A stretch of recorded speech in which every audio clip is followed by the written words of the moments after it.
Bonjour, je suis très heureux de vous retrouver pour cette homélie du 14e dimanche du temps ordinaire.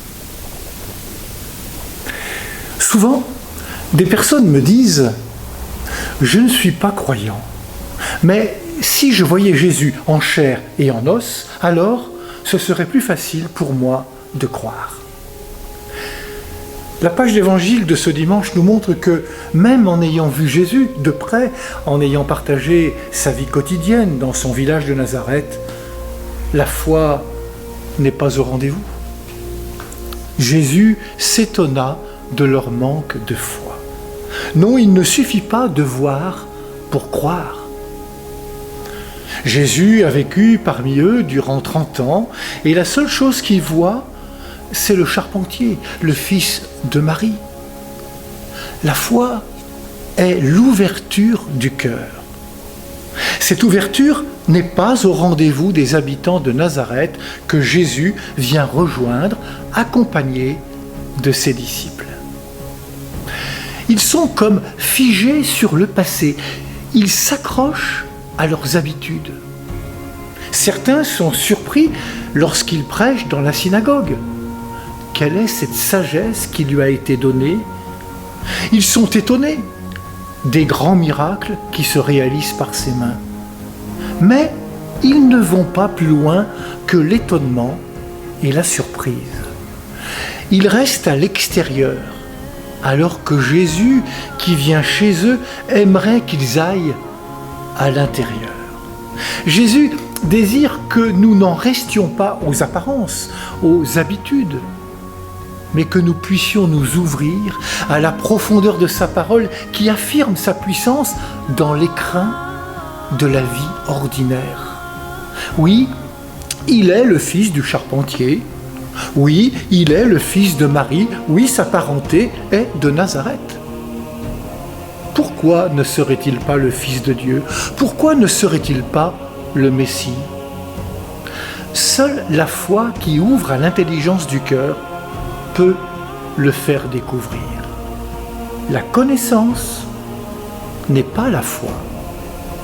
Pour l'instant, il ne voit pas que Jésus est le prophète, celui qui révèle, qui dit que Dieu est proche, qui dit que Dieu aime chacun particulièrement.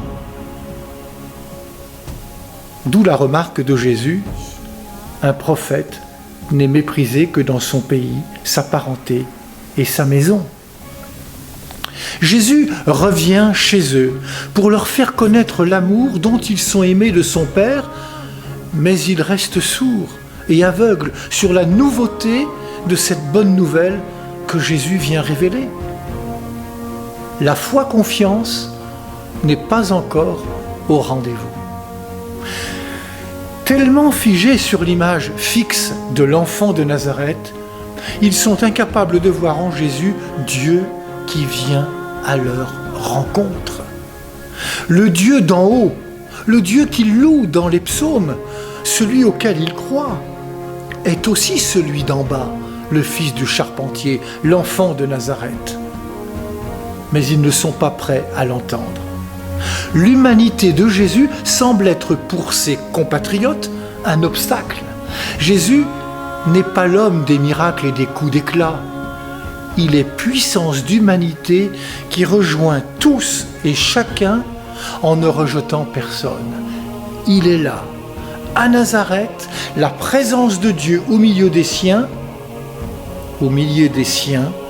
qui ne le reconnaissent pas. Jésus est venu humaniser ce monde et non prêcher une religion désincarnée.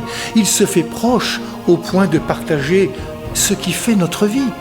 Cette manière d'agir ne semble pas recevable ce jour-là à Nazareth.